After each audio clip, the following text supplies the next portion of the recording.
প্রথমে শায়খ আহমদুল্লাহর এই বক্তব্যটি শুনুন।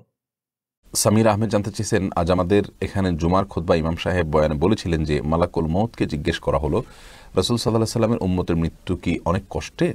উত্তরে তিনি বললেন, যদি কেউ সারা জীবন রাসূল সাল্লাল্লাহু আলাইহি সাল্লামের সুন্নাহর উপরে পার করে তবে তার মৃত্যু হবে কোনো শিশু যখন মায়ের দুধ পান করতে করতে ঘুমিয়ে পড়ে সেরকম। এ কথা কি সঠিক? বোন সামিরা, দেখুন, ইমানদারের মৃত্যু অত্যন্ত আরামের সাথে হবে, এটি বিভিন্ন হাদিস দ্বারায় বর্ণিত রয়েছে। আর ফাসিক, আল্লাহর অবাধ্য ব্যক্তির মৃত্যু অত্যন্ত কষ্টের সাথে হবে। তার রূহ যখন বের হবে তখন তিনি অনেক বেশি কষ্ট অনুভব করবেন। আর ইমানদার তিনি টেরি পাবেন না, অত্যন্ত আরামের সাথে তার রূহ কবজ করা হবে। এ বিষয়টি বিভিন্ন হাদিস দ্বারা প্রমাণিত।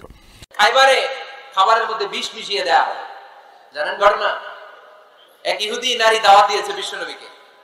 বিষ্ণু ইসলাম দাওয়াত পেলে ফিরাতেন না, তিনি গেলেন।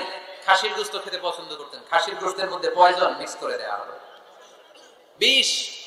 এই বিষের ব্যথায় তিনি আজীবন কষ্ট পেয়েছেন। ইন্তেকালের আগে তিনি বলেছিলেন, ওই যে খাইবারের যুদ্ধে যে ব্যথাটা আমি পেয়েছি বিষের কারণে, ওই ব্যথা আজকে আমার আবার উঠেছে। এজন্য আমার নবীর মৃত্যুটা ছিল শাহাদাতের মৃত্যু। তাকে বিষ্ণু ইসলামকে বিষ খাইয়ে হয়েছে, স্বাভাবিক মৃত্যু ছিল না বিষ্ণু নবীর। বিষের ব্যথায় তিনি মৃত্যুর আগে কাতরাচ্ছিলেন।